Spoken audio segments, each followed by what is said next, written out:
It's a very good question. I will find somebody to pair up with. Before I get started, I want to read a brief statement from the President on the terrorist attack in Moscow today. I strongly condemn this outrageous act of terrorism against the Russian people at the Domodedovo airport.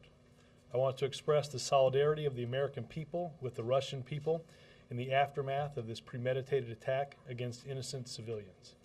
Michelle and I offer our deepest condolences to the Russian people who have suffered greatly at the hands of terrorism. We share your sorrow and are resolved to stand with you in our common fight against those who use terrorism for their political goals.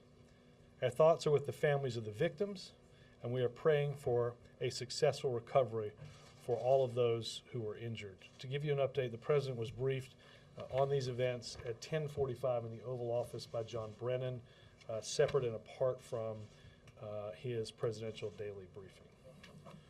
So with that. On the attacks, would it be your initial sense that it would be the work of Chechen rebels as opposed to some group that might also be kind of I'm not going to get into, I don't think it would be a good idea for me to get into that. Obviously, we are continuing to gather facts to talk with the Russian government. We would extend any assistance that they might want, and officials here and throughout our government will stay briefed throughout the day on it. And on State of the Union, your response to the comments by McConnell and Cantor yesterday, basically holding the line on any new spending? Well, look, I think many of you will find this to be a semi-unsatisfying briefing. The fact that I am not at noon on Monday going to talk or give a lot about what the President's going to say at 9 on Tuesday. I will say that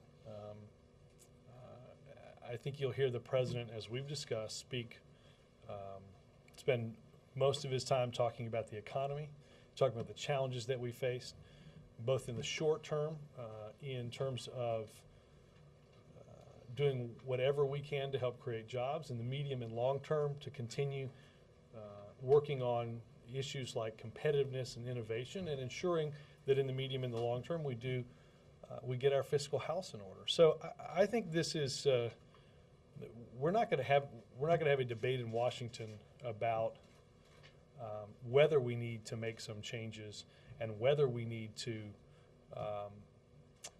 control our spending. We're going to have hopefully a bipartisan discussion and work together on how we go about doing that. If the administration has already assured Democratic leaders that the President won't be calling for cuts to Social Security, will there be any specifics on curbing Social Security? Here, Erica, I was going to print up a slide that said the President's State of the Union is at 9 p.m. on Tuesday. I likely should have done that. I know there's a lot of conjecture back and forth. I'm going to wait until the speech.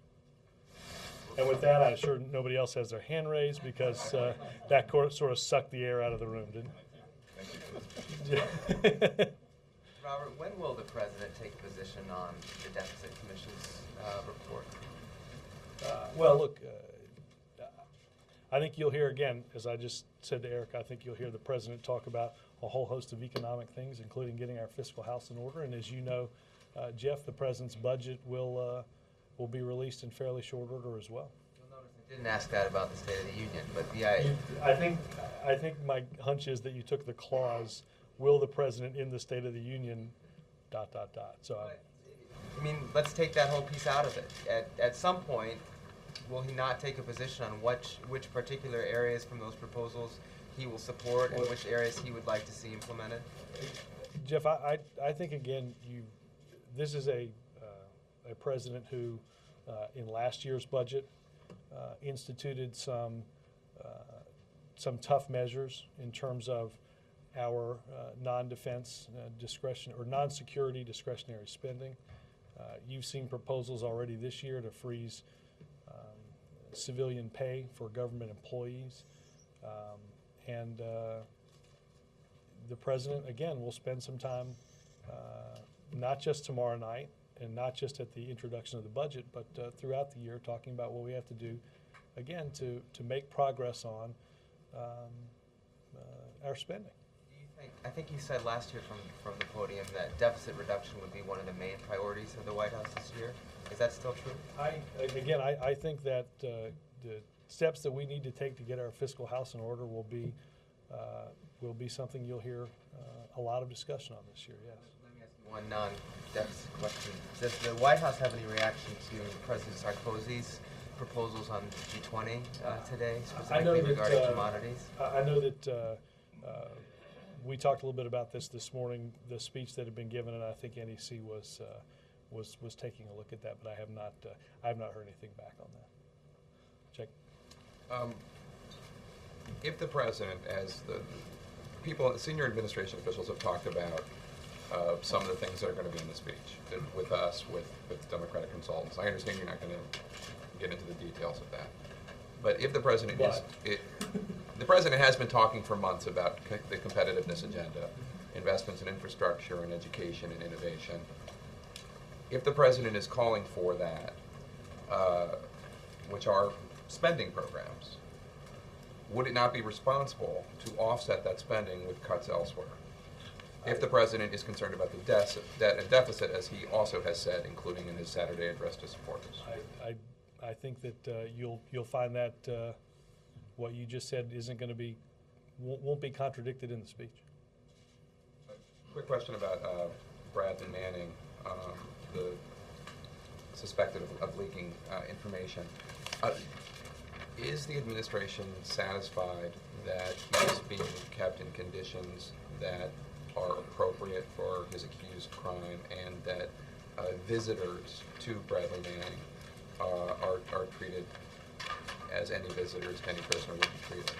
I haven't, truthfully, Jake, have not heard a lot of discussion on that inside of here. I'm happy to take a look at something in terms of a specific question about that. I think that I would direct you to the authorities that are holding it. And just last question to follow up on the statement you read from the president on the terrorist attack in Moscow. Has the president been in touch with Medvedev or Putin, or not that I'm aware of at this point? And if a call in the schedule is layered on, we will let you know. Will the U.S. extend assistance in the investigation? Absolutely. As I said earlier, any assistance that the government of Russia needs or wants, we certainly stand ready to help them. Yeah.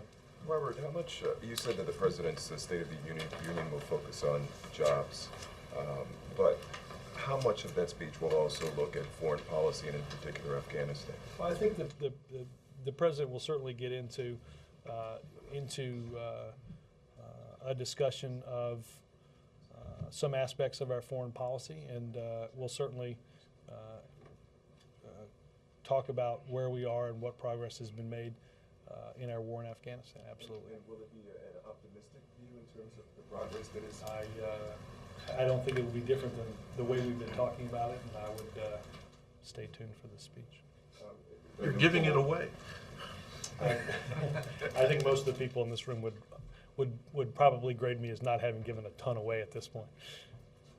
A new poll, CNN poll, pointing out that the President's approval rating continuing to rise.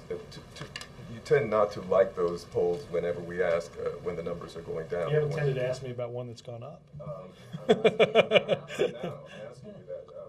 What does the administration watch these numbers, and what do you credit for this spike? I watch these numbers because many of you asked me about your own polls during these briefings. So, but look, I would go back to what we were saying, Dan, in all honesty, back during the beginning of the lame duck session. Quite frankly, even somewhat directly after the election, that the message that the American people had delivered in an election was that both sides have a stake in governing this country, and both sides should put aside politics and game playing to sit down and try to solve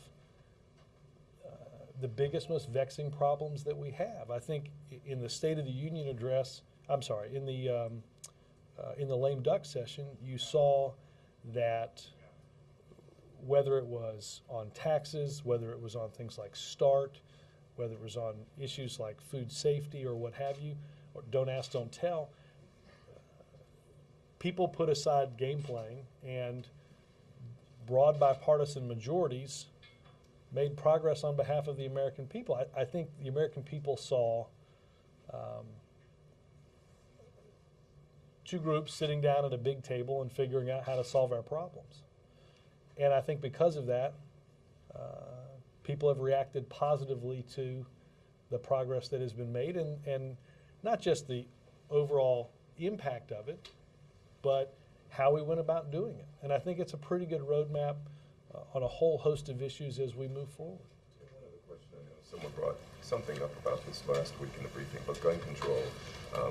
Did we expect to hear the president talk anything more about that in light of what we've been seeing, what happened in out west? From a policy perspective, I'll simply tell you that as I said last week, I don't doubt that as a result of the impact of the issues of what happened in Tucson, that there'll be a number of proposals that this White House and the Congress will evaluate, and we'll wait until tomorrow to see what's in the State of the Union. Favoring more so than another on the follow-up on the gun? I don't have any outcome of that evaluation. Thanks, Robert. Could you give us any kind of tick-tock on the president's work on the State of the Union, how much time he spent, whether he was up late this weekend, how many hours he's put in, how close it is to completion? Well, I think most, if not all of the policy decisions certainly have well been made. I know the president met with advisors in the Oval just this morning to go through sort of where it is. And look, I anticipate, as per most of his speeches, that he worked on it certainly this weekend and worked out on it a lot of last week. And I think he'll continue to go through and make some line edits as probably well into early tomorrow evening. I should say this, we do have, and we'll be putting out a fuller list of who has been invited and who will be in the First Lady's box. I think some of you have seen or reported that Daniel Hernandez will be there, and that is accurate.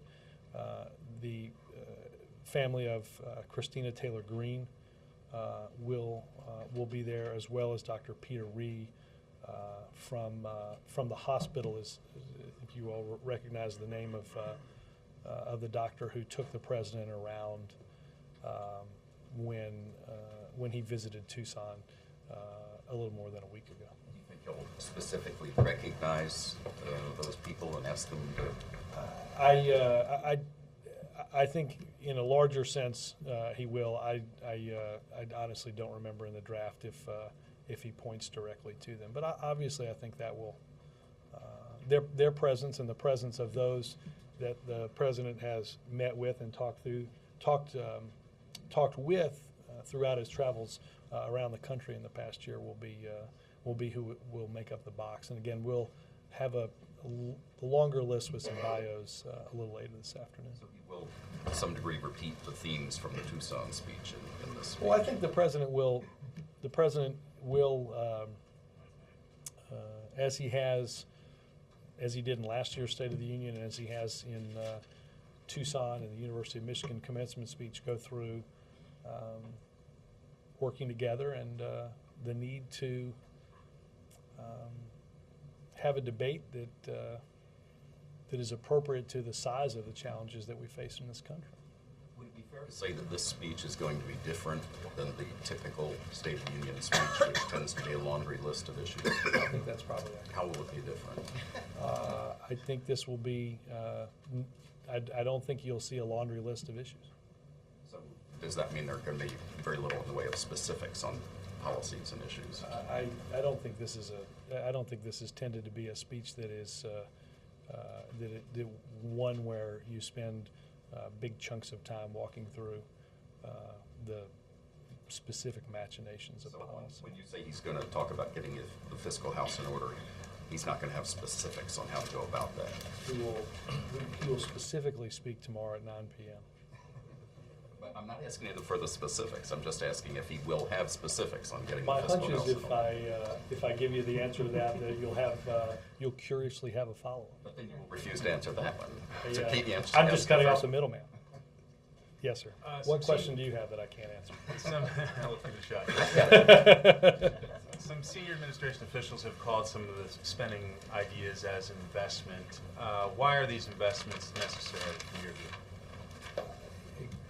Mike, I'm happy to play the shell game, but I think you've heard the president throughout 2 years in here and 2 years in the on a campaign trail talk about why it's important to make investments in our people and in the workforce, and I would stay tuned for what those may be. In terms of cuts, will we hear much about spending cuts tomorrow, or Guys, do we wait for the budget? I'm going to point to the State of the Union.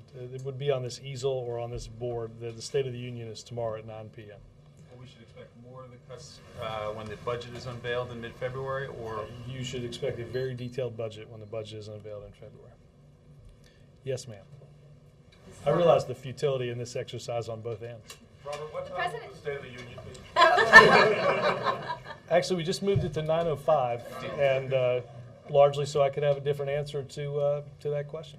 Stay tuned. It'll be like 9:30 by the time we get. How many Supreme Court justices are going to attend?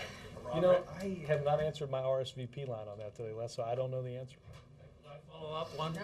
Go ahead. So much for collegiality in here. The president talked overseas. That was, April, that might have been a thought rather than a. Go ahead, I'm sorry. The president talked overseas in November after the midterms about the need for him to make a mid-course correction, those were his words. Has he made that mid-course correction, and what is it? Look, I think the president has, to speak broadly on this, Savannah, I think there was a period of inflection after the elections, and we've seen it with the swearing in of a new Congress, that rather than Washington and the White House and both houses of Congress being controlled by Democrats, there's now a split in our government and ultimately a split in the responsibility of coming up with solutions for this country. So What happened, but how has he changed? well, what I would say on that is I think through a whole series of decisions on people leaving office or leaving working in this White House, I think it's pretty safe to say there's some aspect of new leadership and a new team here to deal with the challenges of that shared responsibility. Has the president moved ideologically to the center? The president's still the same president that we've had for more than 2 years. I'm not going to waste my time on any truly deep or substantive questions, but so maybe you could tell us about the event tonight with the freshman members. How does the president plan on spending his time at this? Is he going to mingle? Is it a receiving line? And I think he will mingle some, and I think most of it will be, I think, not unlike you saw in a number of, or have seen in a number of events. I think you'll see the president will take pictures with a lot of the incoming members and have an opportunity during that to talk to them, and I'm sure they'll have plenty of things to tell the president about. are there going to be more events along these lines? There were some in the beginning of the administration, then they sort of, cocktails at the White House sort of fell off. Are you planning on doing more of these, or is this a one-time thing? I think that whether it's meeting with the freshmen, whether it's lunches with the new Republican leadership, I think you'll see the president, as he has in the past, extend an invitation to and hopefully renew those invitations to spend time sitting and talking together about the things that we agree on. We tend in this town to spend most of our time focusing on what we don't agree on, and I think, as I said earlier, the model of a lame duck session where people can have a civil conversation sitting at the same table making progress on issues is, I think, what the American people are looking for. So he's going to be stepping these up, doing the I think you'll see more of these. Sure. Mark? Robert, any comment on Republicans choosing Budget Chairman Paul Ryan to deliver the Republican response? None that I can think of. No, I mean, I think he's, I don't have anything really. In his speech last year, President Obama said he wanted monthly bipartisan leadership meetings, but he only had 5 over the last year. Do you know why weren't able to have more? No, I mean, I think that goes back to Laura's question. You know, I think if you draw the line back to what the president said in the first bipartisan meeting that he had with Republican leaders after the election, I think he would, as he did in that meeting, we didn't do enough of that. Again, I think I keep going back to it. I think what people saw at the end of last year, the ability for two sides not to agree on everything, and that's not ever going to happen, but the notion that we can find the common ground that we do have and make some progress on that.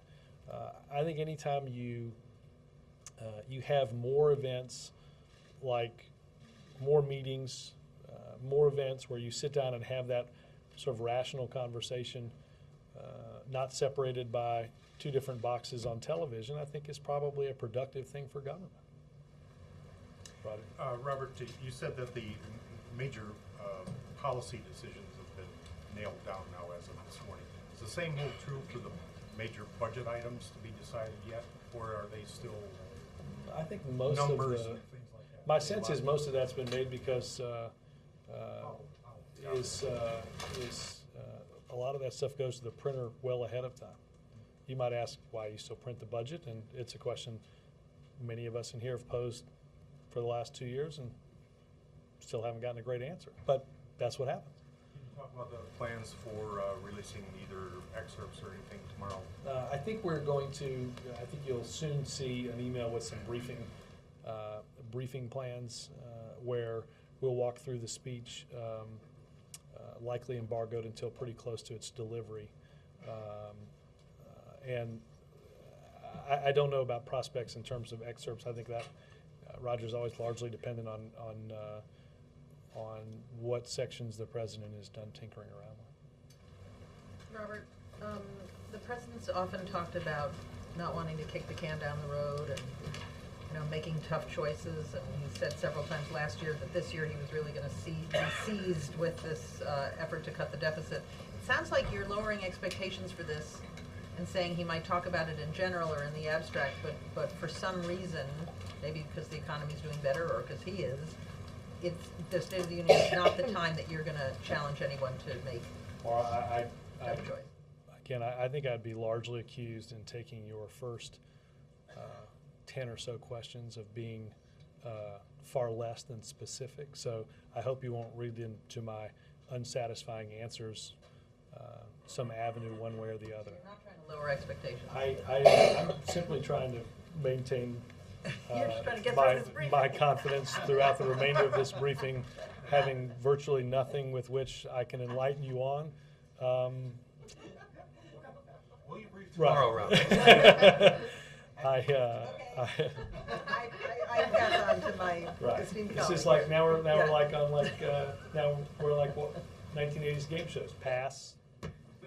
Parry. Can you talk about the members of Congress sitting together tomorrow? Do you view that as important or just simply symbolic, or maybe both those things to be true at once, I suppose? So can you talk about that? I mean, I was asked in here 10 days or so ago on it. I think I said it was an interesting idea. I think I think Senator Udall was one of the primary catalysts behind this idea. I think the president would say that anytime there's more collegiality, less acrimony, and less partisanship, either during the speech or during the debates and what have you on these issues, that's a good thing for the process. Again, I think we have to be mindful of that, not just on a day like the State of the Union, but as we move forward throughout the course of the year. You all have been up there. I've been up there. I mean, it gets to be a little bit on both sides of, everybody stands up and cheers, then everybody. It gets to be. I can only imagine what the people watching at home must sort of think and watching the sort of up and down, and I think anytime when you're talking about something as reflective and as sober as the state of our union, to do that in an atmosphere where Democrats and Republicans are not divided by a central aisle, but sitting together, I think that's a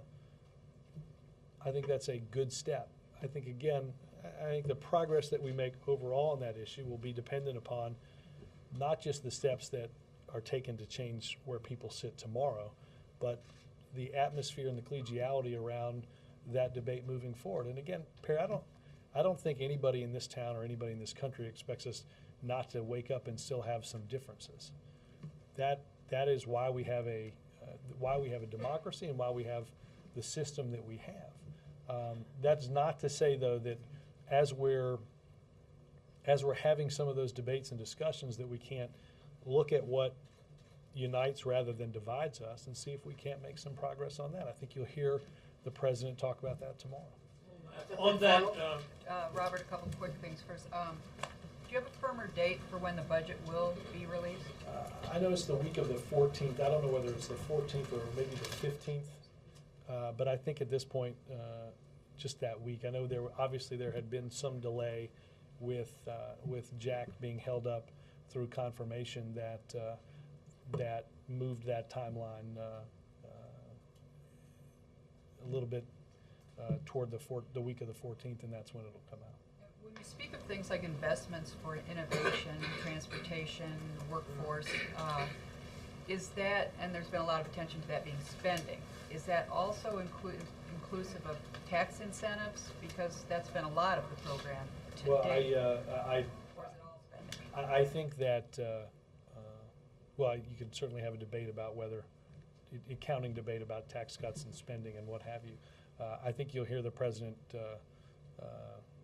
broadly discuss both of those. And speaking of tax expenditures, that was one of the things the Fiscal Commission targeted for higher revenues. But just generally speaking, in last year's State of the Union, when he first said he'd be creating a fiscal commission, he said that this would be a way in which it would not just be a gimmick that would allow us to say we've solved a problem. And yet he's 2 months later not said much of anything about the Commission's recommendations aside from saying he'd look at it. Well, Jackie, again, I think largely that is because the exercise of the Commission, which was, again, in the eyes of the President, and I think the members that participate in that Commission, an important way of going through and talking about and coming to some recommendation on a series of very tough issues. I think that process, from our standpoint, the next part of that process, obviously, is the introduction of our budget. So, I know that it's not the most satisfying answer in the world, but I think I'd judge some of this stuff not just by tomorrow, but what you see in the president's budget in a couple of weeks. But is that report just essentially on his shelf now, like so many others? And I mean, that's where it'll be if he doesn't do something with it. Again, I think you're going to have a very long and a very serious conversation in this town over the course of the next year to 2 years about how we get our fiscal house in order. I think that is, again, this is not, as I said early in this briefing to Erica's first question, this is not about whether or not we're going to do this. It's about how we're going to do this. So I think that is something you'll hear and see take up a lot of time in the next many months. Is he starting it tomorrow night? Is he starting that conversation tomorrow night or not? We should get together around 9 and listen. I know, Mara, it's just, we have this weird thing about the president giving the speech. Just a quick follow-up. Some of the harshest critics to the Bowles-Simpson Commission were Democrats, Nancy Pelosi and others. Does part of having that conversation include President Obama getting his own party to be prepared to have a serious conversation? Jake, I think that the president would likely tell you that one group in a party or one party alone is not going to come to a series of decisions that allow us to solve this problem. We didn't get into this overnight. We didn't get into this because of one set of ideas, and it's going to take working together to get out of it. But the Bowles-Simpson Commission very specifically, in terms of Social Security reform, talked about increasing benefits for poorer seniors, and then means testing benefits for older seniors.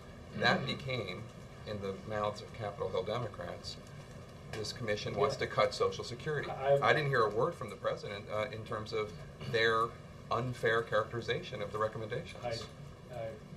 I'm not going to get into the specifics of what is or what isn't in the speech. Yes, sir. I'd like to ask about the specifics of the day after the State of the Union speech. So specifically, why is the president going to Manitowoc? Because it's near Green Bay, and and it's in a swing state. A humbling experience for a Bears fan. No, look, I think you'll see the president go through, and we'll have more on this as we get closer in terms of his activities. This is an extension of some of the visits that he's done over the course of many months to go and talk with folks out in the country, to visit businesses and schools, and hear about what's working and the expectations and the hopes that people have for continued progress economically throughout the course of the next year. It's again, you'll see us not as much highlight stuff that not stuff that we've been involved in, but things that are working at a state and local level that are important in dealing with the challenges that you'll hear the president discuss on Tuesday. On the State of the Union themes on competitiveness and jobs and stuff like that. Absolutely. Thank you. I'll do a couple more because. Robert, I have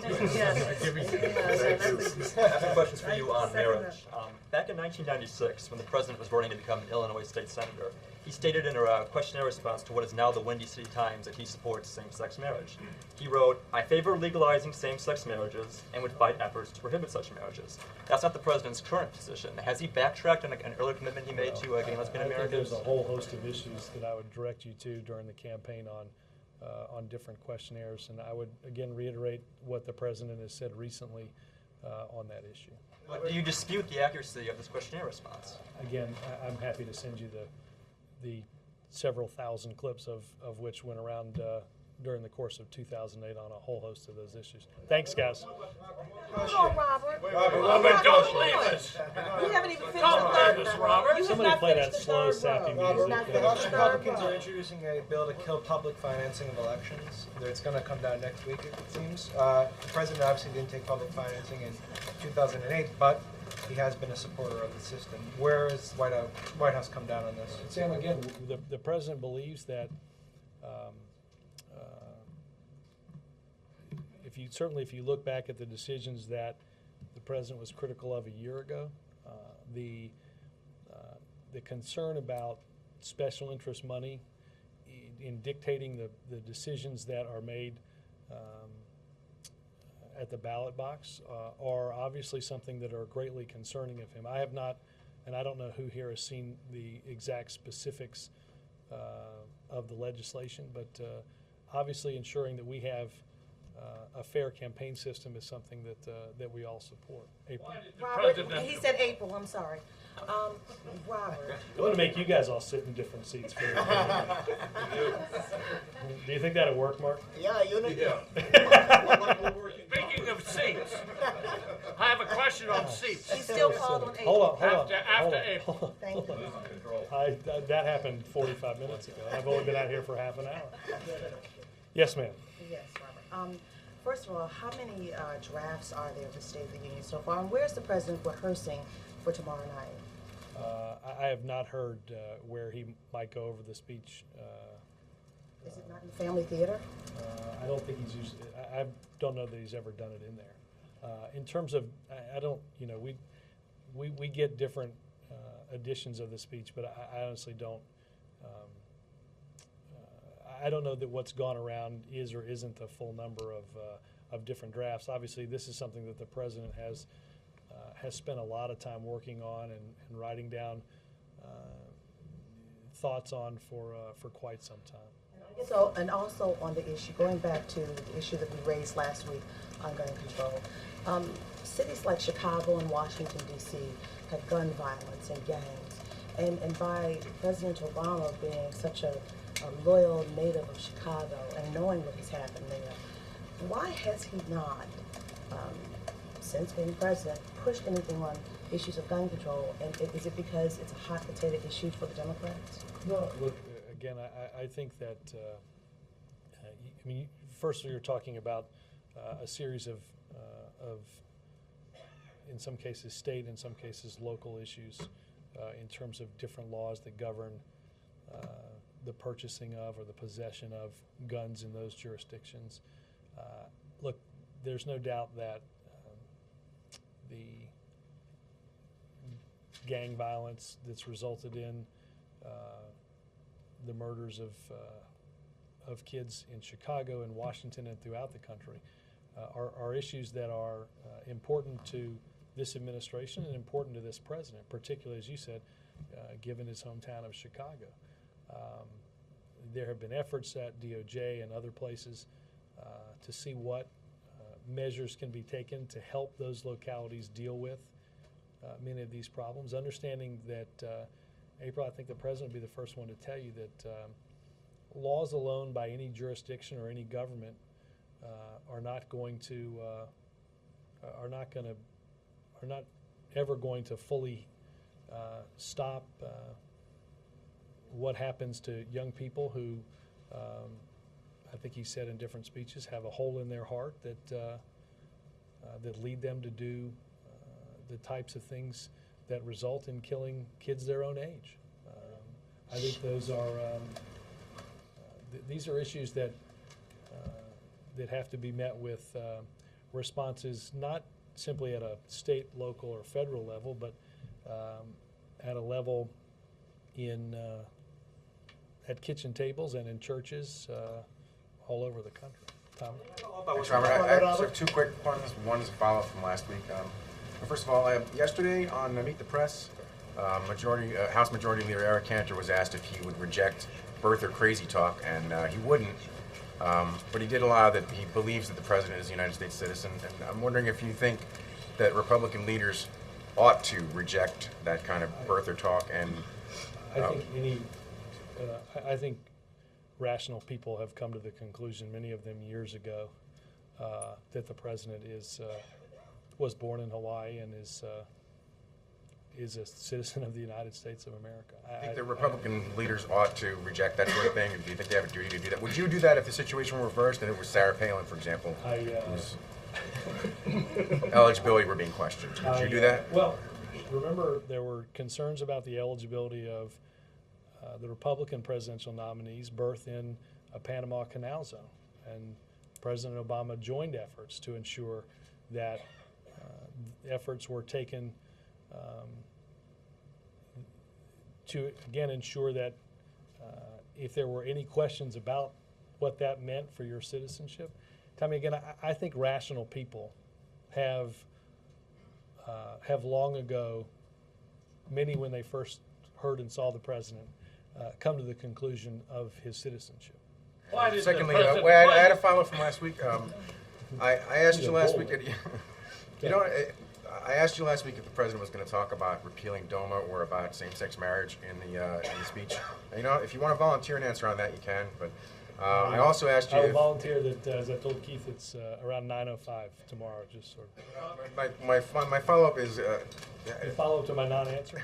No, but I also asked you if the president. He said his personal view on same-sex marriage is evolving, and so I wanted to follow up and see has he come to a new personal view? And as I said earlier, I don't have an update to what to reiterating that it's something that he thinks a lot about. Do you know when he might speak about that? If he's not going to speak about it, is there any plan in the future? I don't know if I don't have that.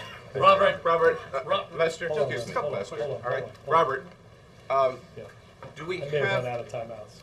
the president Friday named Mr. Immelt as head of his council on jobs and competitiveness? Do we know the other members? Have you put out a list of the other members? I don't think we've put out a list of those members. My guess is there'll be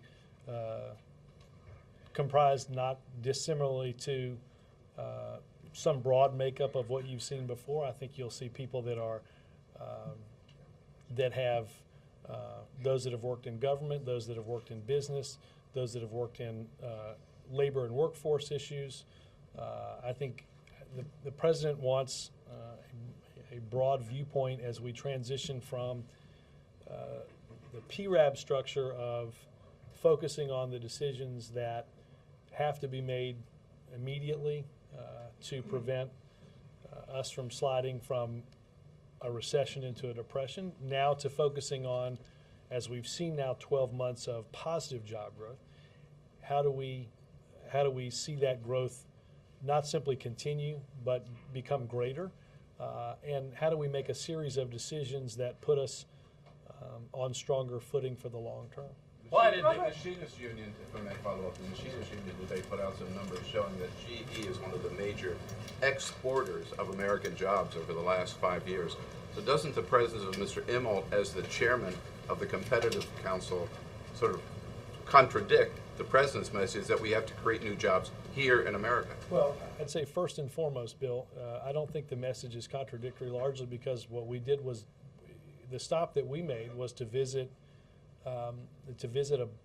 the birthplace of General Electric, a place where the company is bringing back jobs from overseas, back into, in that case, upstate New York, and back into this country.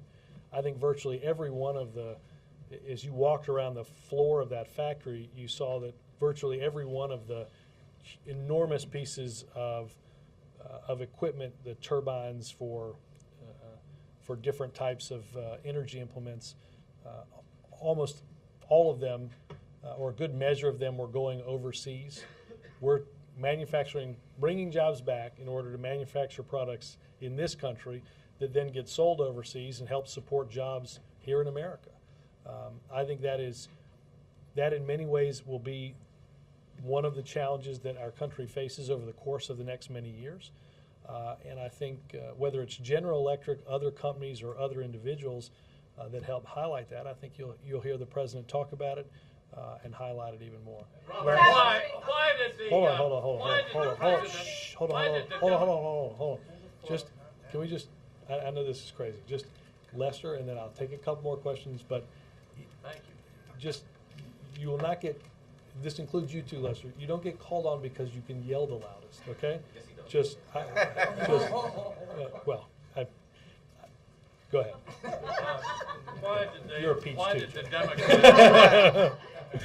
the Democrat proposal to break up partisan seating at the State of the Union come only this year after the Democrats became such a distinct minority in the House?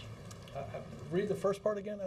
Why did the Democrat proposal to break up partisan seating at the State of the Union Lester, have you identified only a Democratic conspiracy with which to commingle the seating? It didn't happen when the Republicans Can I were a just mention minority. that I just wonder if you could explain why. Well, I can't speak for the Republicans, but I will say that 52 minutes into this briefing, news has been made, and Lester has uncovered the grand conspiracy of losing Congress in order to commingle seats. If only we had thought of that earlier. Yes, ma'am. How damaging are the leaked Palestinian papers to any future for the peace process? Well, look, first and foremost, as I understand news reports, and of which we've seen many, these are purported documents from another entity. I can't speak to their veracity. I think our focus continues to be on getting the two sides back to important direct negotiations with our involvement in order to see progress toward a two-state settlement. That's what the president has been focused on, and that's what our people that work in here and others like George Mitchell have spent a lot of time in the region trying to do. So I can't speak to what is or isn't in those documents. Will the president speak in the State of the Union about the rise in sectarian violence in the Middle East against religious minorities, including Christians, I obviously Muslims, don't and remember if Baha'is? that's in the speech. Yes, sir. Will the president be following through, pardon me for my voice, next month on the pledge to get Republicans up to Camp David? And I'll ask the follow-up, what's the point of that? I mean, what would be accomplished Well, by I think, having? I don't know, I'll see where that rests. I know that, I think I'd go back to what Laura and others have asked. I think whether, and Mark as well, whether it's a bipartisan meeting in the cabinet room or in his private dining room over in the residence or over at Camp David, I think whenever these groups have a chance to sit down and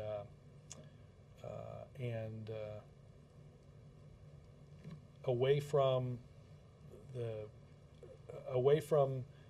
partisan back and forth, and again, speak directly to one another, I think you have